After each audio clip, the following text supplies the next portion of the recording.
Hello friend, welcome to my channel. আমি তানভি। আজকে তোমাদের সাথে আমার লাস্ট সানডের ব্লগ শেয়ার করছি। আমরা লাস্ট সানডেতে একটা পার্কে ঘুরতে গেছিলাম এবং তার সাথে গেছিলাম ওয়ার মেমোরিয়ালে। তো প্রায় 1 বছর পরে বাবুকে নিয়ে পার্কে বেরিয়েছিলাম, তো তার অভিজ্ঞতা আমি তোমাদের সাথে শেয়ার করব। আমরা দিঘড়ি পুকুরিতে গেছিলাম প্রথমে, তারপর গেছিলাম ওয়ার মেমোরিয়ালে। তো এটা ছোটোখাটো একটা পার্ক। দিঘড়ি পুকুরিটা খুব বড় কোনো পার্ক না, কিন্তু বাচ্চাদের এনজয় করার জন্য মানে যথেষ্ট ওখানে ব্যবস্থা আছে। তো আমরা যেটা মেন বোটিং করার জন্য গেছিলাম, কিন্তু আমরা বোটিং করতে পারিনি কারণ ওখানে লিমিটেড কিছু বোট ছিল আর নৌকা ছিল। কারণ কোভিডের জন্য অনেকদিন বন্ধ থাকার জন্য ম্যাক্সিমাম বোট আর নৌকাগুলো মানে অকেজো হয়ে গেছে, ইউজ না হলে যেটা হয়, তো সেরকম হয়ে পড়েছিল। খুব লিমিটেড বোট ছিল, যার জন্য করতে পারিনি আমরা বোটিংটা। পার্কে ফুল এনজয় করেছি। ছোট্ট একটু পার্ক, তা সত্ত্বেও মানে এখানে ভিড় ছিল, প্রচণ্ড ভয় লাগছিল কোভিডের ভয়। তো আমাদের এখনও মানে যায়নি কোভিডটা, তো চেষ্টা করছিলাম ডিস্টেন্স মেনটেন করার, কিন্তু যেটা হয় বাচ্চাদেরকে নিয়ে এলে সবাই বাচ্চা, এবং এখানে তারা আনন্দে আত্মহারা হয়ে গেছে। এদেরকে বলাও মুশকিল, বোঝানোও মুশকিল। তো যতটা পারছিলাম মাস্ক ইউজ করে, স্যানিটাইজার ইউজ করে আমরা যতটা প্রোটেকশন নেওয়া যায় সেটারই চেষ্টা ছিল। তো জানি না কতটা প্রোটেক্টেড ছিলাম আমরা। তো যাই হোক, এখানে প্রায় বাবু তো 1 বছর পরে, আমরা 1 বছরেরও বেশি পরে আমরা এই পার্কে এসে আমরা অন্য আরেকটা পার্কে যেতাম, সেটা এখান থেকে আরেকটু দূরে। তো এটা একটু কাছে আছে বলে এখানে আমরা নিয়ে এলাম ওকে। তো দেখছেন এই যে এটাকে চড়ে চড়ে উঠছে যেটা, তো এটা আগেও পারতো না। 1 বছর ও ঘরের মধ্যে প্রায় বন্দি ছিল, এগুলো থেকে একদম দূরে ছিল। তো দেখছি যে না, ওর পাপা হেল্প করছে যদিও, কিন্তু ওর পাপা না, সরি, হেল্প করছে বলে ভুল হবে, ওখানে আছে যাতে পড়ে না যায়, তো ধরার জন্য তো প্রত্যেক গার্জেনই ওখানে ছিল। কিন্তু যথেষ্ট ও নিজে নিজে করেছে, এখানে ও উঠতে চাইতো না। তো 1 বছর ও ঘরে বসে থেকে বড় হয়েছে। আমি আপনাদেরকে আগের আমার অনেক ভিডিওতে বলেছি আমি ওকে কীভাবে বিজি রাখছি, কীভাবে ওকে অ্যাক্টিভ রাখার চেষ্টা করছিলাম। সাইক্লিং থেকে শুরু করে ঘর গোছানোর কাজ বা ওর বুকস বা ওর খেলনা গোছানোর মধ্যে দিয়ে ওকে বিজি রাখছিলাম। তো জানি না কতটা এফেক্ট হয়েছে তার, কিন্তু ও বয়সটাও বেড়েছে, অনেক দিন পরও এসছে, এবং বয়সের সাথে সাথে ম্যাচুরিটিও বেড়েছে, ভয়টাও কেটে গেছে। তো এটাও খুব সুন্দরভাবে উঠেছিল, যেটাও কোনো দিনই উঠতো না। ও মানে যথারীতি ভয়ে ও মানে দাঁড়িয়ে থাকতো, উঠতে চাইতো না, এটা থেকে ও দূরে দূরে ভাগতো। কিন্তু এখানে বেশ ও এনজয় করে উঠলো, ব্যাপারটা আমার ভালো লাগলো, আমি খুশি হলাম প্রচণ্ড ওকে এই অবস্থায় দেখে।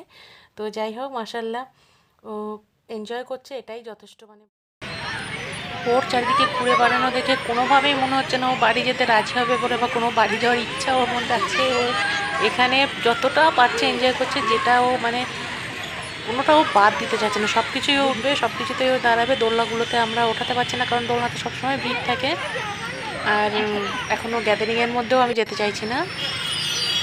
আমরা বাড়ি থেকে বেরিয়েছিলাম বোটিং করার উদ্দেশ্যে, বোটিং করার কথা বলেই আমরা বেরিয়েছিলাম যে বোটিং করে আমরা ঘরে ফিরে যাব, কিন্তু সেটা তো আর হলো না। ওখানে লিমিটেড সিট বা লিমিটেড জায়গা আছে, নৌকাও লিমিটেড আছে, আর সেই জন্য ওটা হলো না। অলরেডি অন্ধকার হয়ে গেছে, ওটা এখন ক্লোজ হয়ে গেছে, তো ওটা বাদই দিলাম। আর এত ভিড়ের মধ্যে, এত গ্যাদারিংয়ের মধ্যে ওকে নিয়ে আসার কোনো রকম ইচ্ছা আমাদের ছিল না, কিন্তু আমরা এসে পড়েছি যখন। ও এনজয় করছে, ওর পাপা ওর সাথে দেখছেন কীভাবে মানে সাথে সাথে আছে। আপনারাও যখন বাচ্চাকে নিয়ে যাবেন, আমি মানে হার্ডলি রিকোয়েস্ট করবো কোনো গার্জেন সাথে থাকবেন, কারণ যখন তখন কোনো রকমভাবে একটা পড়ে মানে বিপদ হয়ে যেতে পারে। আর এই টাইমে আমরা সবাই চাই যে মানে এগুলো না হোক, কেয়ারলেসলি বাচ্চাকে ছেড়ে দেবেন না। আমরাও অনেক সময় হয়ে যায় যে নিজেদের অজান্তে অনেক রকম কাজ করে ফেলি কেয়ারলেসলি, করবেন না এইসব জায়গায় এনে, তো আরোই করবেন না। কেউ জানতেও পারি না আমরা যে কীভাবে পড়লো, কোথায় পড়লো, কোথায় লাগলো। তো সেই জন্য এখন সাথে সাথে থাকাই ভালো। আর শীতকাল, এখন পড়ে টরে গেলে লাগার ব্যথা পাওয়ার সম্ভাবনাটা অনেকটা বেশি। তো দেখছেন ওর পাপা কীভাবে দুটো বাচ্চাকে নিয়ে এ করছে, সেই দাঁড়িপাল্লাতে যেভাবে মাপে সেইভাবেই করছিল। তো এখন আমার টান, আমি অতটা ওকে নিয়ে মানে প্রোটেকশান দিয়ে আমার মনে হয় যে ওর পাপার কাছে ও বেশি মানে সুরক্ষিত থাকে বাইরে বেরোলে। বাড়িতে তো আমার কাছে থাকে, কিন্তু বাইরে এই সমস্ত জায়গায় আমি ওর পাপার কাছে ম্যাক্সিমাম ছেড়ে দিই, কারণ ওকে হ্যান্ডেল করা একটু কষ্টকর হয়ে যায় যেহেতু বড় হচ্ছে। যাই হোক, ও কমফর্টেবলও থাকে ওর পাপার সাথে বেশি এই বাইরে বেরোলে। তো এখানে ওকে ঝুলা ঝোলাচ্ছি, ও অতটাও পছন্দ করে না ঝুলা ঝুলতে। তো যাই হোক, এনজয় করুক এটা। চলো, খুব টাইট, এটা আমার পক্ষে মানে কষ্টকর হচ্ছে এটাকে ঘোরানো।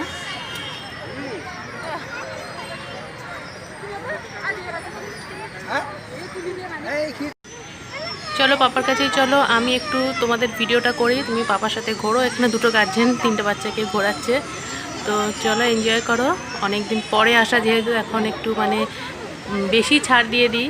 এখানে কেউ কিছু মানছে না, কারোরই কোনো সোশ্যাল ডিস্টেন্স নেই, আমাদেরও নেই। তো তার মধ্যেও যতটা পাচ্ছি একটু হচ্ছে। এমনি ভয়টা অনেকের কেটে গেছে, এটা সবাই আমরা জানি যে কোভিডের ভয়টা অনেকটা কেটে গেছে মানুষের মধ্যে। তো জানি না আগামী দিন কীরকম আসবে। তো দেখতে পাচ্ছেন অলরেডি এখানে পার্কের লাইট জ্বালিয়ে দিয়েছে ওরা, চূড়ান্ত মানে এনজয় করবে ওরা, মানে যেতে চাইছে না। আমি ওকে অনেকবার বলেছি চলো এবার আর না, কিন্তু না, ও একটা থেকে নেমে আরেকটা থেকে চলে বসছে। ওর কোনো উদ্দেশ্য নেই এখন, কোনো রকম ইচ্ছা নেই বাড়ির দিকে যাওয়ার। ও কোনটাতে উঠবে কোনটাতে নামবে বুঝতে পারছে না। লাস্টে খানিক্ষণ এখানে দৌড়ে নিল, ও আনন্দ করে নিল ঘুরে ফিরে। এবার এখন দেখি কোন দিকে যায়।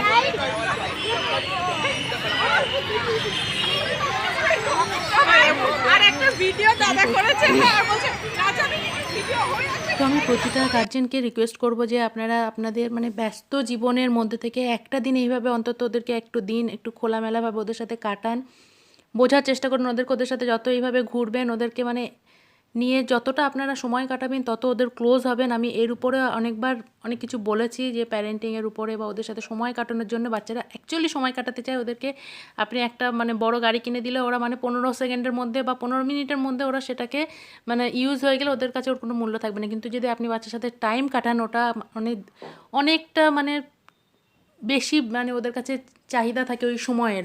মা বাবার কাছ থেকে ওরা সময় চায়, সময় কাটাতে চাই ভালোভাবে, ভালো ভালো মুহূর্ত ওরা এনজয় করতে চায়। তো সেটাই করবেন। রিকোয়েস্ট করবো আমি আপনাদের যে সপ্তাহে মানে বাবারা তো হয়তো অত টাইম পায় না, কিন্তু একটা দিন অন্তত সপ্তাহে বের করবেন যে দিনটা পুরোটা মানে ফ্যামিলিকে দেবেন, বাচ্চাকে দেবেন। তো এটা সবারই, আপনারও মন মেজাজ ভালো থাকবে, ফ্যামিলির লোকেরও মন মেজাজ ভালো থাকবে। তো এখানে দেখছেন ওরা জাম্পের প্র্যাকটিস করছে। ওর কাজিনদের কিছুদিন আগে দেখেছে জাম্প দিতে, তো ও ঘরের মধ্যে প্র্যাকটিস করছিল। ঘরে সেরকম আমাদের জায়গা নেই জোরে জাম্প দেওয়া বা সেরকম স্পেসও পায় না। তো এখানে সে ওটা করছে পাপার সাথে, ও এনজয় করছে ওর পুরো এই জাম্পিংয়ের। এটা ওর পাপাও ওকে শেখাচ্ছে যে কীভাবে জাম্প দিলে মানে বেতালে পড়ার চান্সটা থাকবে না। ও কিছুদিন আগে এগুলো ওর কাজিনদের কাছে দেখেছে, শিখেছে। তো খুব ইচ্ছে ছিল এগুলো করার। তো এখানে যথারীতি সেইটা ও চলছে, ওর পাপাকে দিয়ে ও সেটাকে এনজয় করছে।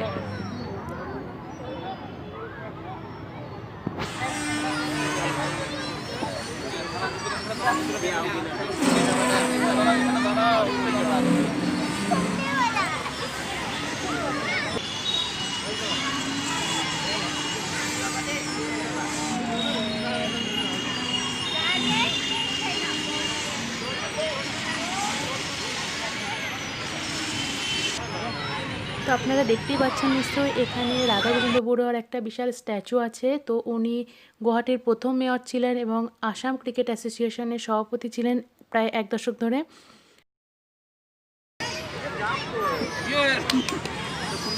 তো বাবুকেও বললাম, দেখালাম। আমি যখনই যেখানে যাই সেখানে কোনো স্ট্যাচু বা কিছু থাকলে ওকে অ্যাটলিস্ট একটা পরিচয় করে, যতটুকু আমার নলেজ আছে আমি যতটুকু জানি চেষ্টা করি ওকে বলার। আপনারাও এরকম মানে বলতে থাকবেন, কিছু তো আইডিয়া ওর হবে, কিছু তো জানবে যে কেন স্ট্যাচুগুলো থাকে, কেন কী জন্য ওরা এরকম ভালো কাজ করেছিল বলে এই জিনিসগুলো থাকে। তো জানাতে থাকবেন। যাও এখানে দেখছেন বোন আছে একটা, যাও এনজয় করছে। যাও বোনের সাথে। বাড়ি যাওয়ার কোনো ইচ্ছা নেই, যখনই যেখানে পাচ্ছে ওটা করছে। বহুবার আমি বলার চেষ্টা করি যে চলো, যতবারই মানে ও আমার ধারে কাছে আসছে না, ঘরে যাওয়া হবে সেই টেনশানে। তো এটা অনেকক্ষণ পরেও চান্স পেলো। তো বসো, এনজয় করে নাও, কিন্তু এরপরে বাড়ি যেতে হবে। প্রমিস করেছো তুমি, তোমাকে বাড়ি যেতে হবে এরপর। ও রাজি হয়ে গেছে। ও এটা থেকে দেখি কতক্ষণে নামে।